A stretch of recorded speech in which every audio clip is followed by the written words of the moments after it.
and you're here at this Emerging Minds webinar, which is focused on sleep in teenagers and mental health during COVID-19. And really we're going to be exploring what research can tell us, but we've got a real emphasis on practical suggestions that hopefully will help you in your help you support the children and young people that you work with or support in your home.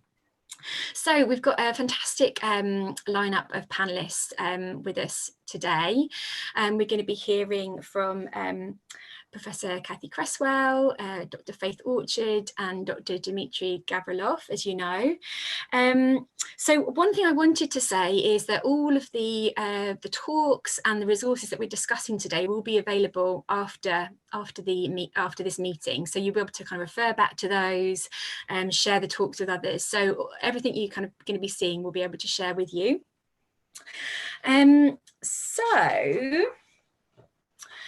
So just as a reminder, we've got about 100 people who are joining us in this Zoom webinar, and they're going to be able to interact with us through the chat box and the Q&A box at the bottom of the screens.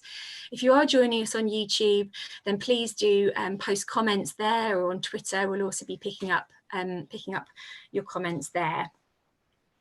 So without further ado then, I'm going to just quickly give a quick overview of what we're going to be covering. So Kathy Cresswell is going to introduce the Emerging Minds Network and pick up on the CoSpace study and some of its findings with regard to teenagers and sleep during COVID-19. Then Dr. Faith Orchard is going to be focusing on some of the research background into children and adolescent sleep, sleep problems and the links with mental health. And then we'll be hearing from Dr. Dimitri Gabrielle, who's going to be talking about some evidence-based kind of practical suggestions that might help support children and young people with sleep. And then there's going to be a chance for a question and answer session. So I can see someone's already posted there a question, so that's great. So please do keep your questions coming and we'll have some time to discuss those shortly. So without further ado then, I'd like to introduce our first speaker, who is Professor Kathy Cresswell. So Kathy is Professor of Clinical Developmental Psychology at the University of Oxford, and she leads the Emerging Minds Network. Thanks, Kathy. Thanks very much, Emily. So I'm just going to tell you a little bit about the Emerging Minds Network for those of you who haven't joined us before. So the Emerging Minds Network is funded by UK Research and Innovation to bring people together to form a community to facilitate research that has the potential to make a difference to children and young people's mental health. So we have a really broad range of members coming from a broad range of disciplines and sectors. And so if you haven't already joined up by signing up on our website to receive our newsletter, please do. Oops. And ultimately, all the work we're doing is about supporting people to come together to do research that can help us know what we need to do to reduce the prevalence of mental health problems experienced by children and young people. So our website address is given here, emergingminds.org.uk, and do also follow us on Twitter for regular updates of what we're doing. And if you're tweeting about this session today, please do use the hashtag #EmergingMinds so we can see how far things have spread.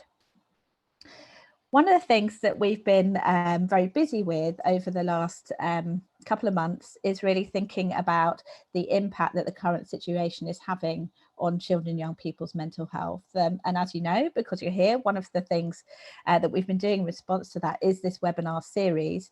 And we're being informed by what families are telling us, what policymakers are wanting to know, what clinicians want to know, but also by the information that we're gathering from a study called CoSpace, which is very much focused on trying to understand how children, young people and their parents and carers are getting on during the current period, to understand what seems to be helping, what things seem to be making things more difficult for families, and also really understanding what it is that families need right now.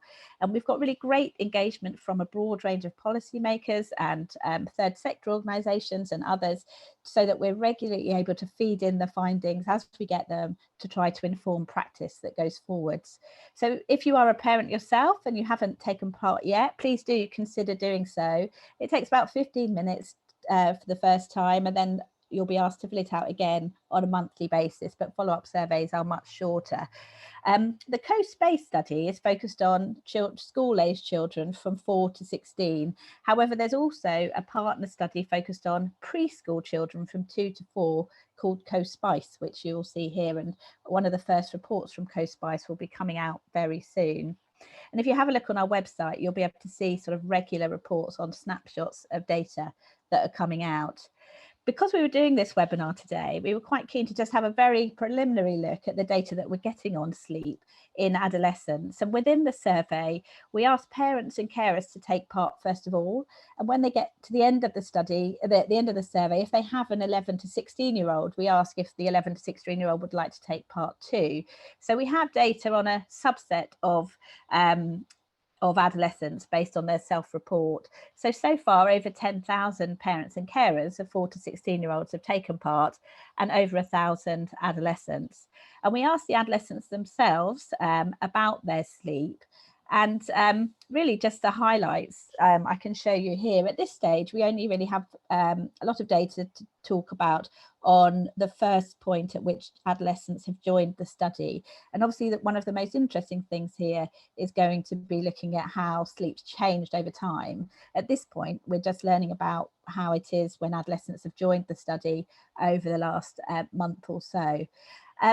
It's really important to highlight that obviously this is a survey that anybody can take part in. So it's not a representative sample, not representing the whole population of the UK, and our population is going to be skewed in various ways. So for example, nearly all the parents who've taken part so far, well, the vast majority are female, for example. It's a relatively affluent population overall, although what we are hoping to be able to do is to look at the particular needs of particular subgroups. But certainly, I think what's striking from what we've seen so far is that we've heard a lot of concerns from schools and clinicians and policymakers about whether essentially adolescents are all becoming nocturnal at the moment. And I think what our study can reassure us to some extent is that certainly that's not the case for all adolescents. So this is 11 to 16-year-olds. There's a lot of variability, but actually we found that less than 20% were going to bed after midnight. This was on weekdays. Just over half were asleep within 30 minutes, and almost 2/3 were up before 9 a.m, which I actually was quite surprised by. I mean, obviously some of these things change with age, so it was much more likely that the 16-year-olds were going to bed after midnight. Although it was interesting, there didn't seem to be big age differences in when people were getting up in the morning. But if you are one of the parents who are joining us and you have an older teenager who where this doesn't seem to apply, I will reassure you by letting you know I'm pretty sure my 16-year-old is still asleep right now. So we do have that initial data, which I think can reassure us that not all teenagers have become completely nocturnal, but I appreciate that there is huge variability, and what we'll be really interested to see as our study moves forwards is how sleep has changed over time and who for. So please do watch this space, and we'll be able to give you a lot more information from CoSpace and CoSpice as it goes on. Just to mention a couple of other things that we've been doing that might be of use to know about. So also in Emerging Minds, we quite early on produced a resource for parents, carers and people that work with young people about how to support children and young people with fears and worries relating to COVID-19. This has now been translated into over 15 languages, and you can just download it easily by clicking on the link on our website. So please do have a look at that and feel free to share it if helpful. And we also just wanted to mention that we have one more scheduled webinar lined up, and that's for Thursday this week. And that's going to be focusing on play. So it's called Let Us Play, Child Mental Health During COVID-19. What can research tell us? So please do join us for that, which I'm sure will be another really interesting session. And you may have joined us for some of the other webinars that we've already held, but if you haven't, or if you want to revisit them, we do have recordings now available for all of the previous webinars in the series that have covered supporting children and young people with fears and worries around COVID-19, screen time, social isolation, supporting autistic children and young people, supporting young people who self-harm, and also preparing for the return to school. So please do go back and have a look at those. We've got a fantastic group of presenters, and personally I found all of the sessions extremely interesting and useful. So I'll stop there and hand back to Emily, who will introduce our next speaker. So thanks very much. Thanks, Kathy, for setting that context for us. Yes, so I really am pleased to introduce Dr. Faith Orchard. So Faith is a lecturer in clinical psychology at the University of Reading, and Faith's research focuses on anxiety and depression in young people, including a particular interest in sleep disturbance. So thanks so much, Faith. Thanks, Emily. Nice introduction there. I'm going to talk a little bit more about the background to sleep and sleep problems. So covering what sleep is and how we sleep, how this changes during childhood and into adolescence, and then thinking a little bit about what sleep problems might look like for teenagers and how that might relate to mental health. And then Dimitri is going to nicely take on from there and talk about practical tips for how we might support these problems and these difficulties. So starting with the simple kind of background then to how we sleep. So there's two key processes involved in being asleep and being awake. And the first one of these is called sleep homeostasis. Now, this is the pressure that builds up throughout the day that makes us kind of ready for bed. And this gradually is building throughout, unless we nap, in which case it might kind of retract a little bit. But the idea being that by the time we get to bed, this drive for sleep is really quite high and ready to kind of force us into falling asleep. The other processes are kind of biological clock. Now, you probably heard a lot about circadian rhythms in the body, and they do work in lots of different cells and processes throughout kind of human functioning. And it's the same for sleep as well. So we have this circadian rhythm that helps to kind of keep us asleep and awake at the right times of day. So our body knows when it's morning and it's time to get up, and when it's bedtime and it's time to go to sleep. And it supports those processes by releasing the right hormones at the right times of day. So these two systems work together, and I've just included a simple figure there on the slide of how this works. So you'll see there's the S line on top, which is the sleep homeostasis. So you'll see the line rises throughout the day as the pressure builds and then drops back off again during the night. And similar then for the C line, the circadian rhythm, you'll see this is kind of pulsing throughout, up and down as we're awake and then as we're moving towards bedtime. So these processes, in theory, work nicely together to keep us awake during the day, get us up in the morning and help us to go to bed in the evening. So throughout childhood, as I'm sure you'll be aware if you know young people or if you have children of your own, sleep changes quite drastically. So the main thing that we probably notice is the quantity of sleep. So from infancy through to adolescence, we see a decline in how much sleep young people need.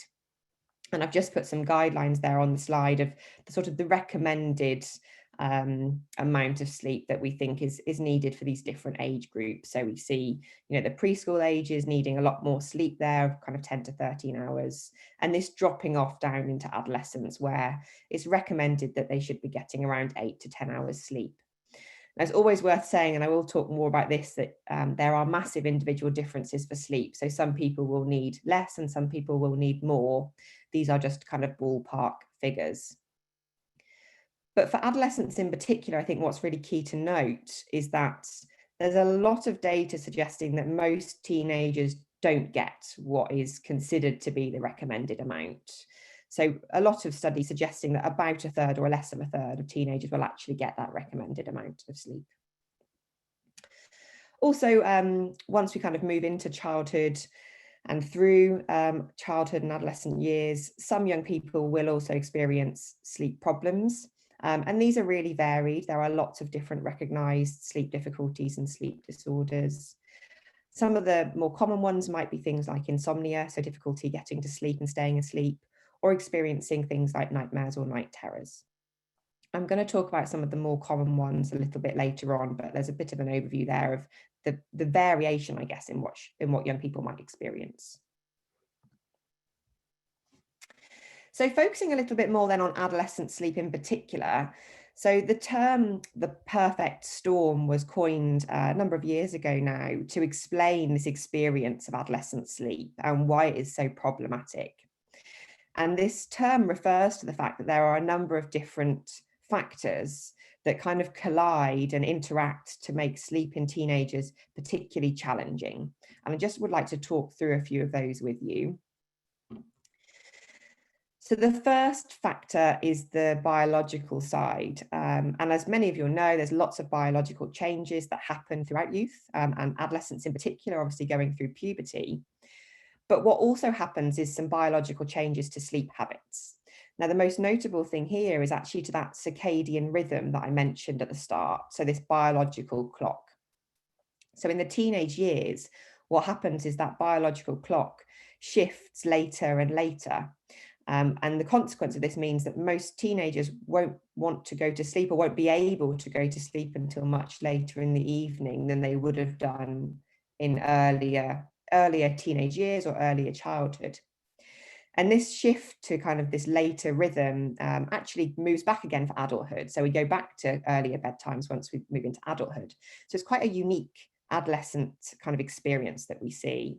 And this kind of was reflected quite nicely in Kathy's introductory talk about co-space study, that we are seeing teenagers sort of experiencing this slightly later routine at the moment. Also, kind of in line with that falling asleep later, naturally, they also need to get up later. So the natural rhythm is to have a slightly later system than we might like them to have. The second factor then is the psychological side. And this refers really to the fact that during the teenage years, young people are exploring their independence a lot more. So they're relying a lot more on friendships. They might be in romantic relationships. They're possibly kind of, moving away from relying on their parents quite so much. And the reason this matters for sleep is that quite a lot of the socializing that occurs for teenagers happens in the evening. So whether that is face-to-face in kind of normal times, or whether it's on social media, which is probably happening even more at the moment, lots of young people are communicating in the evenings, whether that is, by phone or by chat or on social media. The final factor then that causes a bit of a difficulty for teenagers and is influenced or altered, I suppose, a little bit at the moment. And this is more of the societal factors. And the big one here is actually school. And the reason for this is that, as I've just mentioned, we have this biological clock, which is shifted to being later for teenagers. But that doesn't match nicely onto our school start times, which dictates teenagers need to get up relatively early in the morning. And the consequence of these two factors interacting is that the window for sleep ends up actually being quite small. So teenagers aren't able to fall asleep until later, but they're being kind of dragged up and off to school early in the morning. That obviously has been different for us during lockdown, and at the moment, most young people won't be needing to get up for school, although that could change for some in the coming weeks. But kind of, I suppose, in normal times, these three factors are causing quite significant problems for teenagers, and will still be causing problems for some teenagers at the moment as well. So I suppose just then, the caveat then is what does this look like during COVID? And really nice to have some of that co-space data to reflect on. I mean, the most likely scenario I think that we are hearing from families that we talk to is that there's just lots of variation.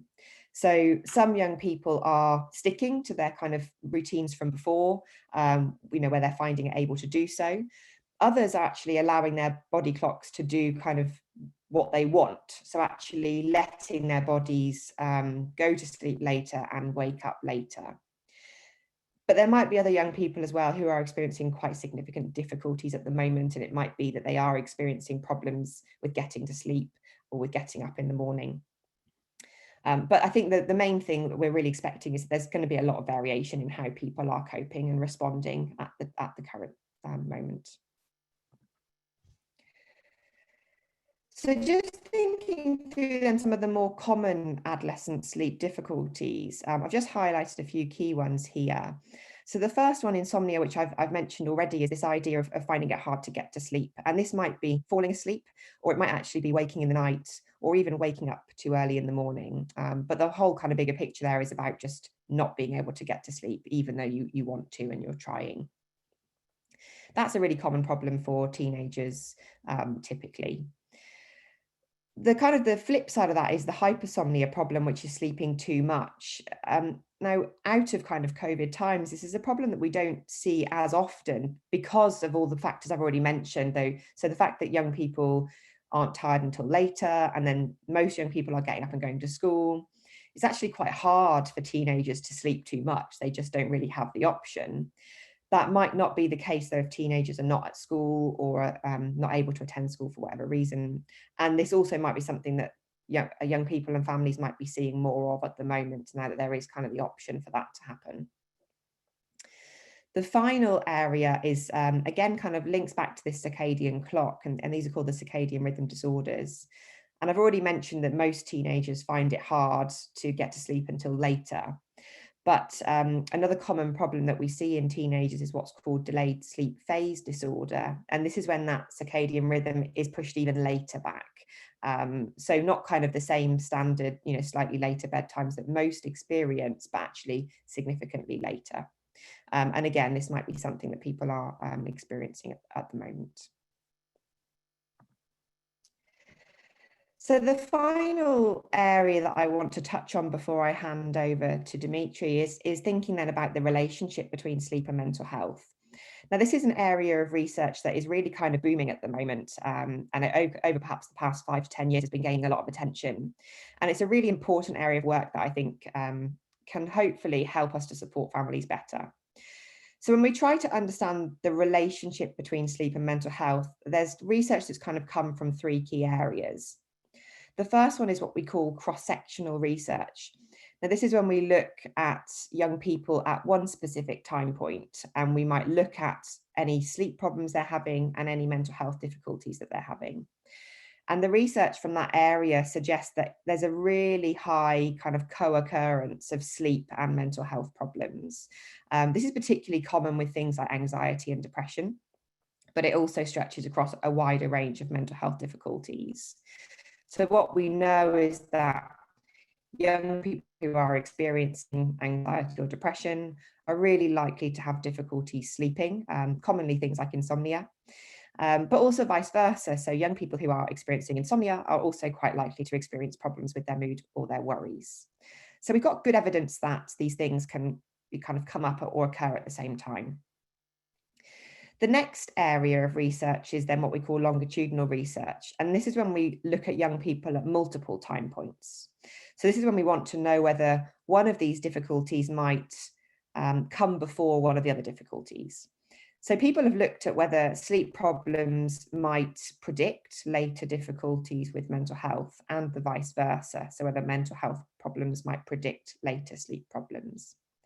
And there's relatively good evidence for both directions. So sleep can lead to mental health and vice versa.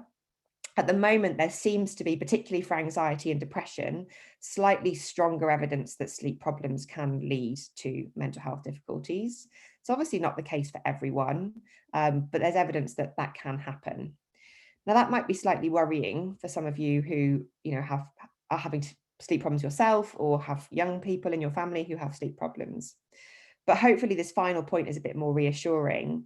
And what's coming out really nicely at the moment in the treatment research is the fact that actually we're getting good effects where if we treat sleep problems, we're seeing good improvements for mental health as well. So actually, even some quite simple sleep techniques can really make a difference for the well-being of young people, parents, and family members.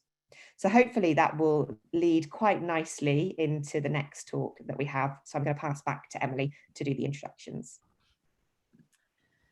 Fantastic. That's really, really helpful, Faith. Thank you very much. Yeah, please do keep your comments and questions coming in for Faith, whether that's on Twitter and in the Q&A box here on the Zoom webinar.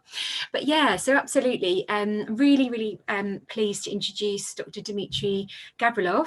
So Dimitri is a senior clinical psychologist and a specialist in sleep medicine at the Oxford University Hospitals NHS Foundation Trust, and is also clinical course tutor in sleep medicine at the University of Oxford.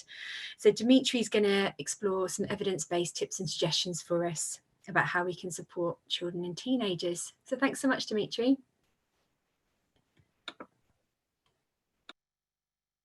Oh, I can't hear you at the moment. I think you're going to... I thought I'd muted you. Yeah, perfect.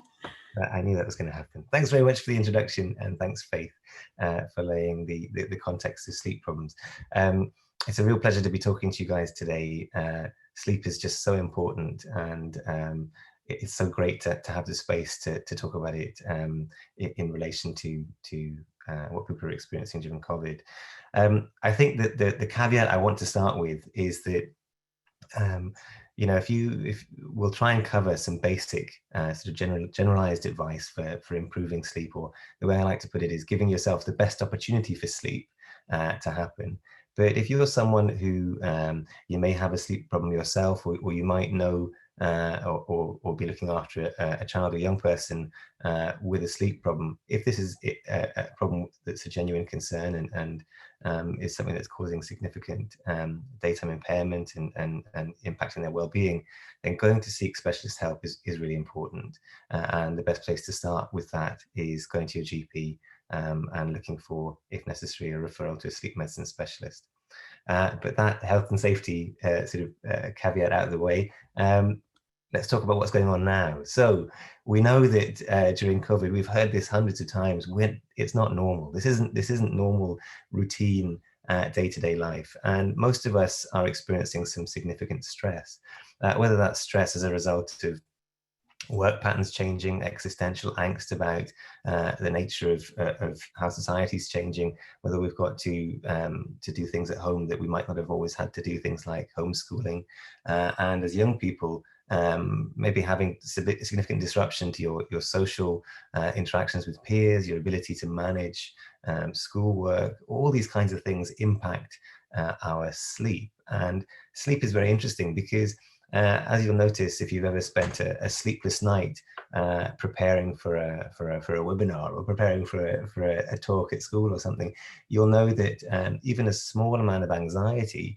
a small amount of frustration at not being able to sleep, can keep you awake for a long period of time. And that's because anxiety is evolutionarily adaptive. It's there to keep us safe. And when we know there's something not quite right, we don't let ourselves go to sleep. Which makes sense when you've got saber-toothed cats and things prowling around. But in the context of existential angst about things, it's and sort of worry about doing the best you can, it can also keep you awake. So what I'm going to talk about today is general advice, but people may have had sleep problems before COVID, and they may have had sleep problems as a result of COVID, but certainly the stress involved with what's going on at the moment is likely to be making things a little bit worse. And that's understandable, I guess, is the place I want to kind of start from. So I'm going to start with some very basic stuff, and I just want to start with thinking about context. So sleep happens for us as humans at night, nocturnally. So we're optimized for daytime activity and function. At night we sleep, and what that means is that at night it's cooler, it's darker, and it's quieter. And so trying to make sure that you give yourself as much of an opportunity to replicate that in your bedroom, or the bedroom of the young person in question is really important. And there are things that you can do that are very practical and helpful for achieving that. Things like leaving windows open prior to going to sleep to allow the temperature to drop. We say about sort of 16 to 18 degrees, something like that. That sounds quite cold, but a nice warm duvet and blanket to keep you warm is good, but the outside temperature being low is helpful for sleep. We actually shed core body temperature during the night. That's part of the circadian process that Faith talked about earlier. We may actually drop 2 degrees in core body temperature as we sleep. And so allowing the body to do that is important. If you get too much covers on, or if your room's too hot, it'll just wake you up, make you feel uncomfortable. Blocking out noise is also really important, and earplugs are maybe a way of doing that. But other ways that people might find helpful for kind of switching off the racing mind, or just drowning out noise that they have in the background is using things like white noise. So that could be the sound of rain or recordings of a fan in the background, just to kind of give you a kind of a neutral sound to which to sleep. And some people find that helpful.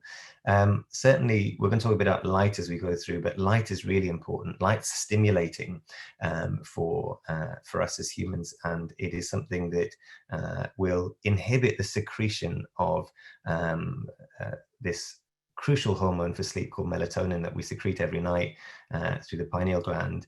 And so light exposure prior to sleep and light exposure whilst we're trying to sleep is unhelpful. It's alerting. So blackout blinds are a good way of doing that. And thinking carefully about the context in which you sleep. So I haven't picked a particular bedroom there. That's just that's one generic messy bedroom. But what we have to be careful of is just making sure that we protect our space for sleep and this sounds like quite obvious stuff, but making sure that your bedroom's a nice place to sleep, is a conducive place to sleep, I think is really important. Cluttered with work stuff, textbooks, other bits and pieces, that might be stuff that inhibits your ability to just drop off and to relax. And in line with that, what I also want to talk about is something that we call in cognitive behavioral therapy for insomnia, we call stimulus control. And stimulus control really refers to something that we call the bed-sleep association. So being in bed for good sleepers is associated with being asleep.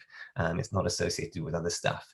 If I say to Faith, grab a tennis racket and some tennis balls, let's head down to the courts, Faith will expect reasonably that we'll be going to play tennis. Now, if we arrive at the tennis courts and I say, right, let's do a meta-analysis of sleep disruption in children and young, whatever it is, then of course Faith will be surprised and think, oh, that's weird, I thought we were coming to play tennis. Now, if we do that every time we go down to the courts, we do something other than play tennis, we might, I don't know, make fresh pasta or write an opera or do something ridiculous, then of course over time, the association between grabbing the rackets and going down to the courts loses its meaning. It ceases to become about playing tennis. And in the same way, doing things in bed that aren't sleeping, i.e. being awake and worrying, using your mobile phone to chat, which is also a very natural thing that young people do quite a lot.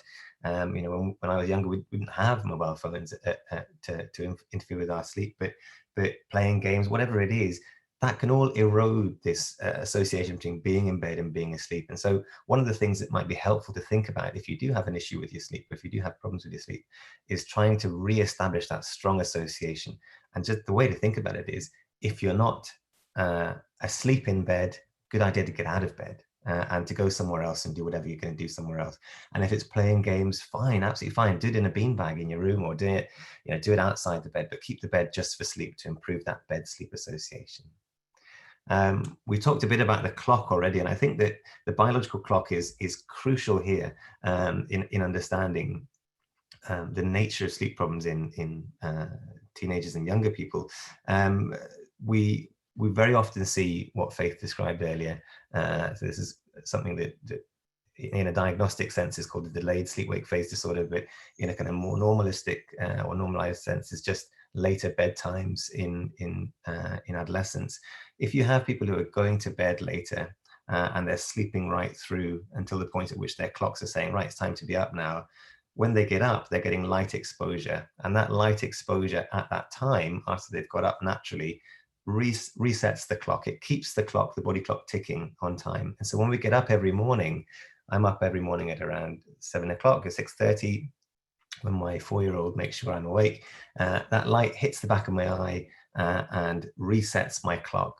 So keeping a regular rise time and allowing light to hit the eye at the right time every day is really crucial.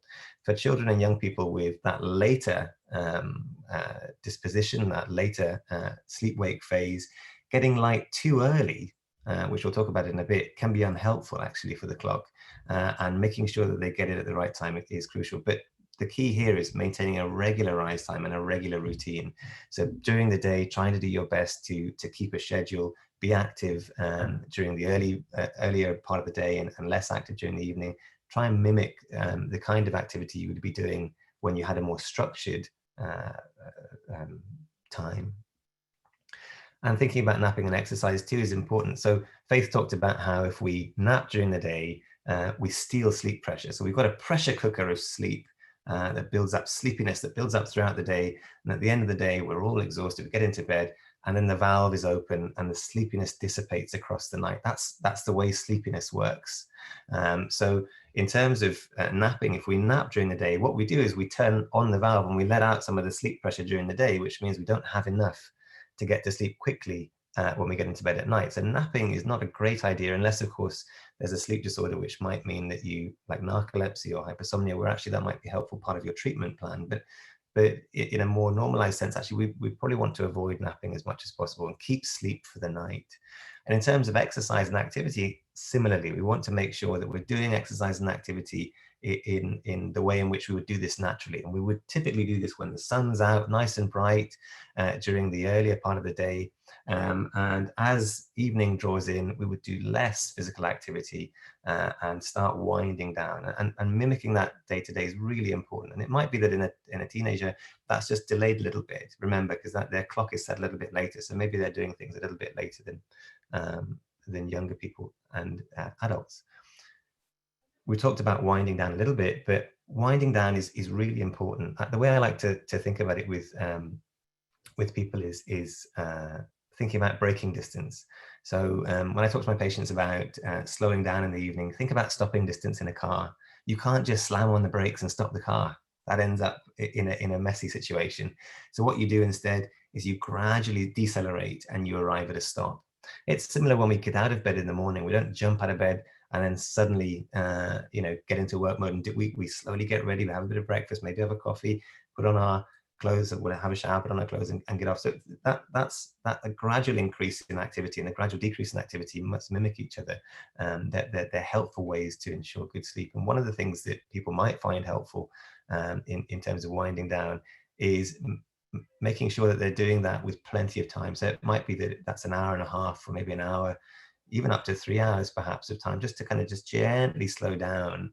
And what we're doing there is also we're listening to the body clock. So we shouldn't really be thinking about when to sleep based on an arbitrary clock on our wrist or a watch. We should be thinking about what the body tells us in terms of when to go to sleep. If our body tells us that it's time for sleep at 10:30 because we're eyes are starting to sag and we're starting thinking, oh gosh, it's droopy eyelids, time for bed, then that's a good sign that it's time for sleep. If, however, we're thinking, do you know what, it's 10 o'clock and I should be asleep now, I'm not really feeling very tired, then that's probably an unhelpful way of doing that. So having your wind down routine fit with your own natural rhythm, something that you will know more about yourself than anyone else will, is important.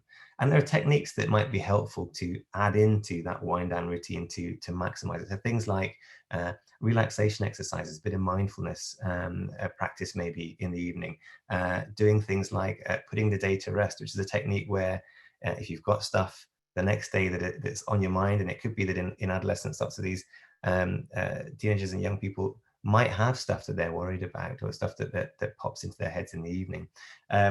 Taking a pad and paper and writing all that down a couple of hours before bed, making an exhaustive list of all the things you've got to remember, all the things you've got to do, and exactly how you're going to do them the next day, planning it out in advance, and then going back through the list again in a kind of an exhaustive and a pedantic way helps to just take some of that mental energy out and put it on the desk ready for the next day so you don't have to deal with it when you get into bed.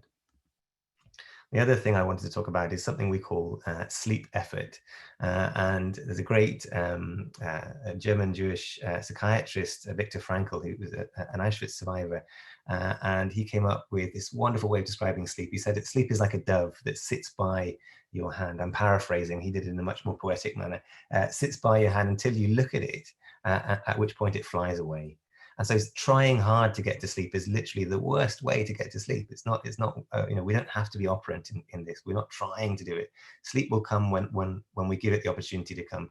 And so when we allow the dove to come back, it'll come back and sit next to us and we can be happy again. So one of the things we suggest to people is if you're in bed and you're not falling asleep quickly, if you're in bed and you're lying there awake thinking, gosh, I'm just not asleep yet, I'm starting to get really irritated by this, then that's not going to help you get to sleep. So staying in bed and trying harder is not the answer.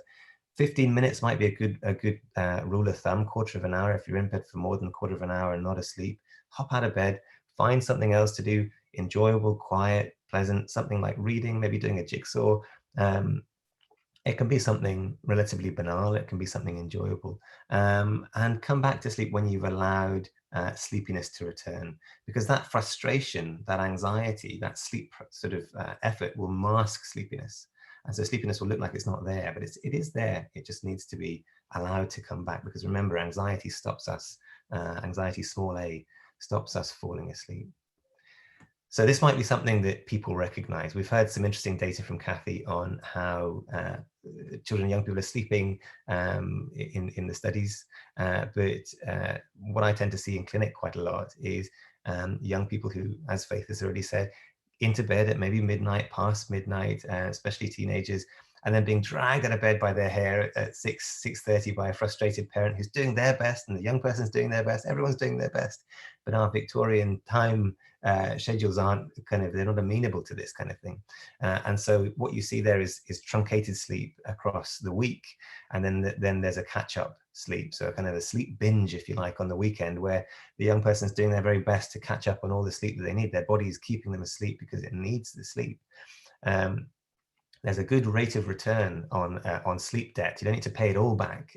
You can pay a little bit back, and that's enough. But we don't want to be in debt with our sleep. We want to be allowing sleep to be maximized as much as possible.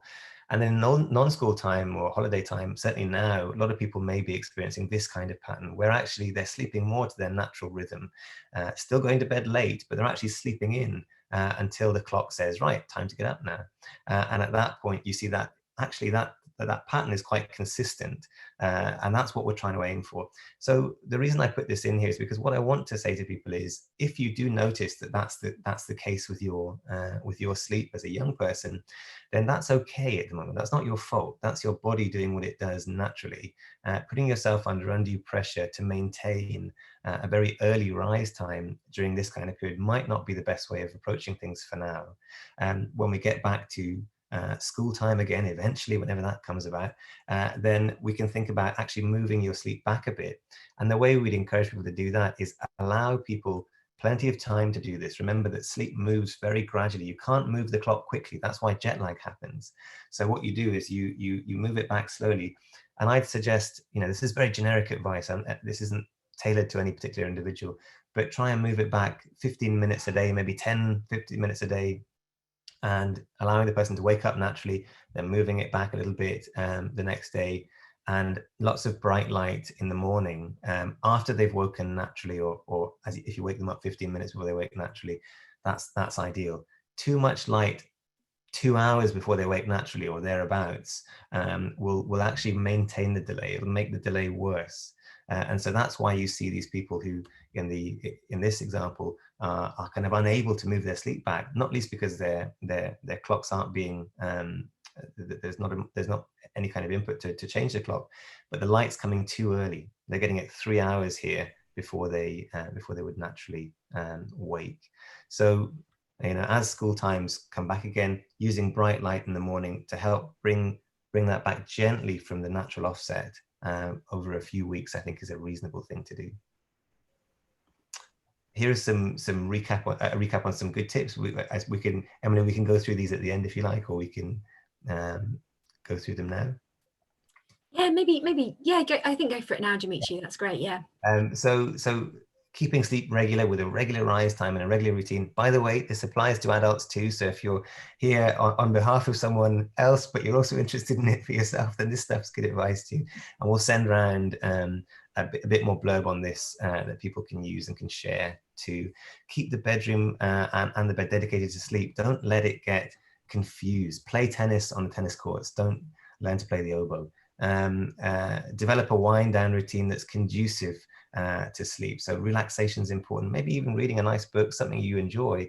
Stimulating activity, activating activity like looking through the news or trolling, trawling through social media. That kind of stuff might not be the best. And protect sleep from competing demands. These little things dominate our lives. They are pinging all the time. Here's an email. Someone's trying to get hold of you. I don't know what it's like for an adolescent these days. It wasn't like that when I was an adolescent. It must be quite intense. Keep your sleep separate from that. Allow that to be put away before bed, just to give yourself a nice protected space. It's not about punishing people. It's just about trying to make sure that you're giving yourself the best opportunity for sleep. Keep active during the day to promote good sleep. So activity during the day is a really good predictor, or dynamic daytime activity is a good predictor of good sleep. And keep sleep for the night time. Sleeping during the day is unlikely to help with good sleep at night. In fact, it would probably make it worse. And remember, the body doesn't know the difference between a weekday and a weekend. It just hasn't got the memo. That whole thing is arbitrary.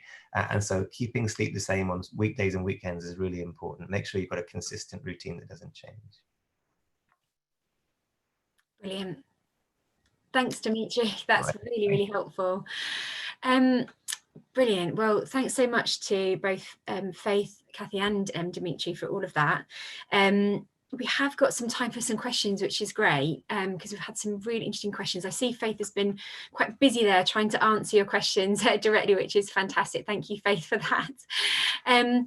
But yeah, so I wanted to perhaps to pose a question which has come up quite a bit, and it's parents really raising concerns that particularly during this situation with COVID-19 that they have found their teenagers have adopted quite a nocturnal sleep pattern for various reasons.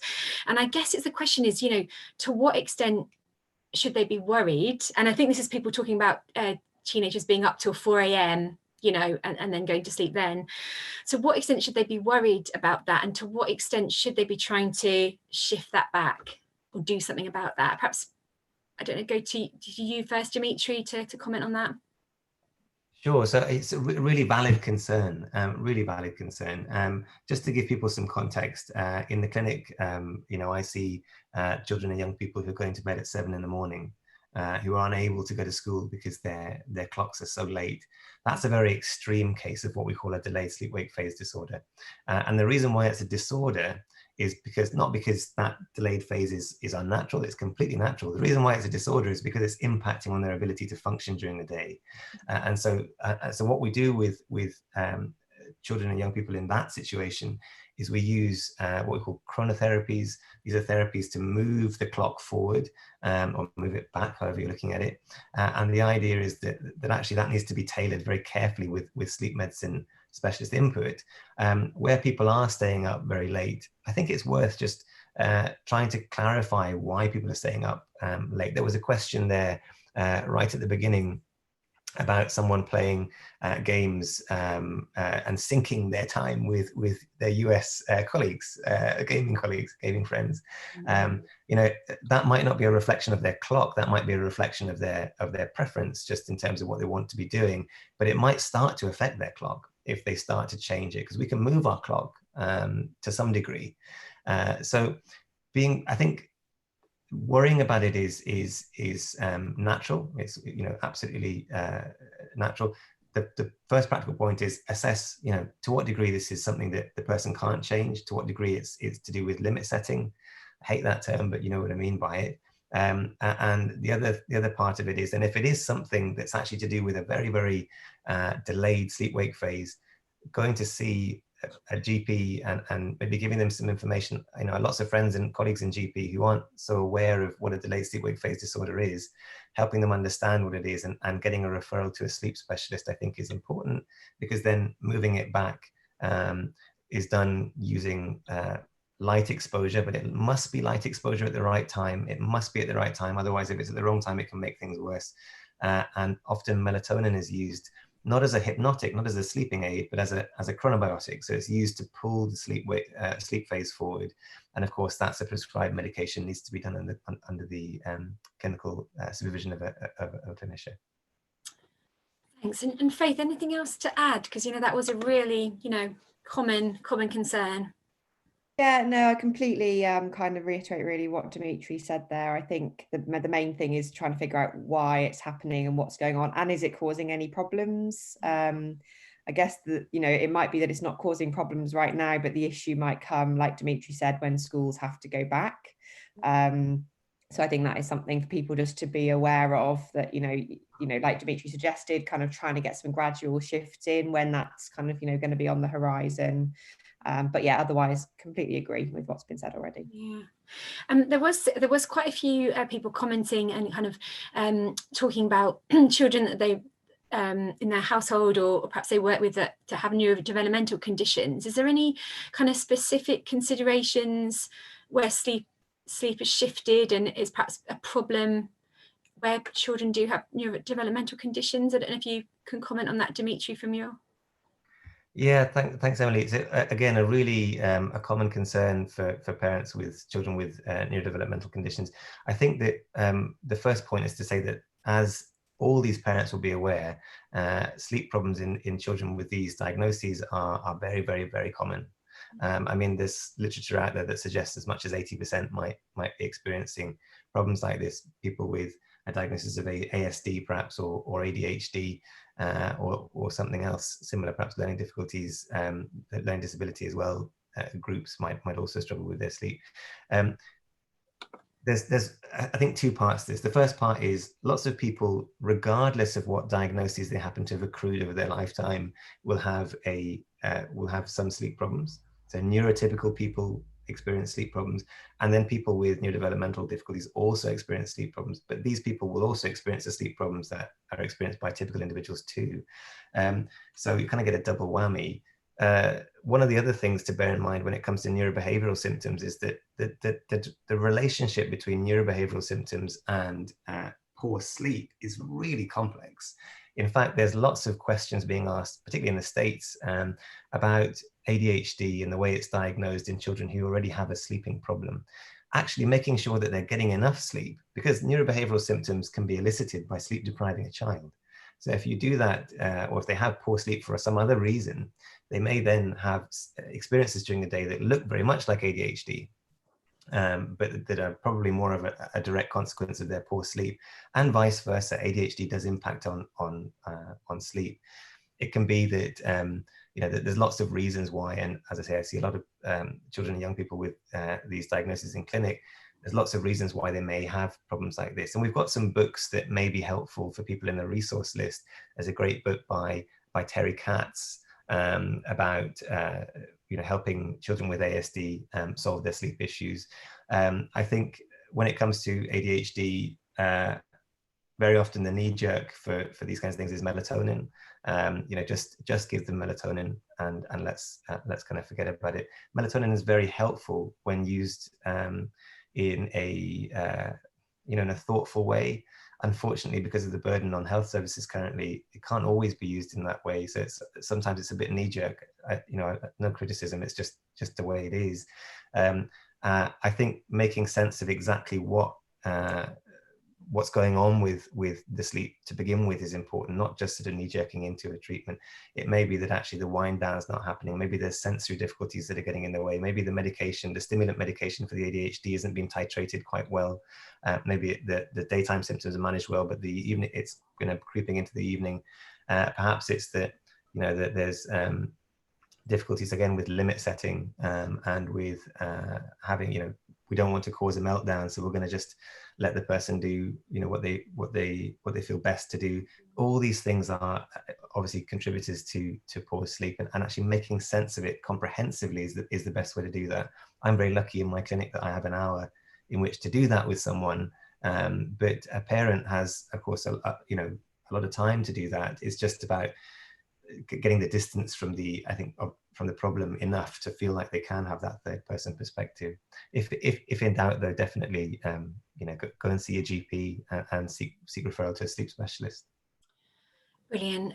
Thanks, Dimitri. And one thing just to kind of reiterate is that these talks, the slides, and there's some really great useful resources that Faith and Dimitri have shared with us. So we're going to put all of that on the Emerging Minds website, and we'll make sure you have the link to that. So that hopefully will offer some really practical tips and kind of summarize what we've talked about, because unfortunately we're almost out of time. So I can see in the Q&A box we've got here on the Zoom webinar, there's a huge number of really brilliant questions that we'd love to have time to address. So as we don't have time to do that, what I'm going to do is actually just go to kind of Faith and Dimitri kind of one final time and ask them really to share kind of any takeaway points they kind of like to leave people with, because we can see everyone's facing kind of lots of different unique and really challenging situations. What do you think, Faith? Can you kind of leave us with any final bits of advice? Yeah, I think the main thing for me is that, you know, most of us don't generally know the kind of that there is the science there that young people's body clocks do naturally shift. I think there's always an assumption that teenagers sometimes being a bit lazy or just can't be bothered to get up. And I think actually it's just really helpful to know that that is their natural biological rhythm. They're not being, you know, a bit of a pain. That is just what's happening. And at the moment, you know, that might be an opportunity to let them actually get the sleep that they need at the time that they need. But just obviously with, you know, monitoring and making sure that everything else is working okay for them in their day-to-day lives. Yeah, no, that's a really good point, and quite a reassuring point as well, isn't it, for people who are worried about their teenager sleep. Thanks, Faith. And just any final comments from you, Dimitri, that you'd leave people with? Yeah, I think that's a fantastic point, Faith. I'd reiterate that absolutely.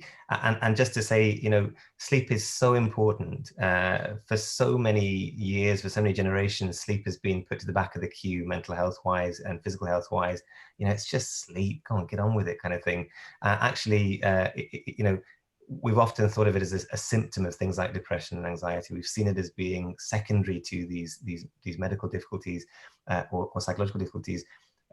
If you do have a genuine problem with sleep, getting genuine help is really important. And one of the first places to start might be with some self-help material. And, you know, there's lots of good literature out there. So we've put some resources together for people. That might be a really good first place to start if you're a clinician and giving out information. And then those are also recommendations you can pass on to your patients, clients, students, whatever. But yes, that kind, you know, sleep is important, and doing something about it is crucial. Brilliant. Thanks so much, everybody. Yeah, so we'll follow up with everybody, and please do check our website for those resources. But yeah, so just leaves me to thank Andre from Mental Elf for hosting us today, and Dr. Faith Orchard and Dr. Dimitri Gabrielle, and also Professor Kathy Cresswell, who joined us. If you are free tomorrow morning and you're interested in the role of play and children's mental health, particularly during COVID-19, then do join us. We'll be joined by Dr. Wendy Russell and Dr. Helen Dodd, Professor Helen Dodd, for that one. But otherwise, thanks so much for joining us and sharing all your suggestions and tips so generously as well. Thank you very much, everybody. Lovely to have you join us. Thanks so much, Emily, and everyone. Been a real pleasure to be here. Yeah, absolutely. Thanks, Dimitri. Yeah, thank you.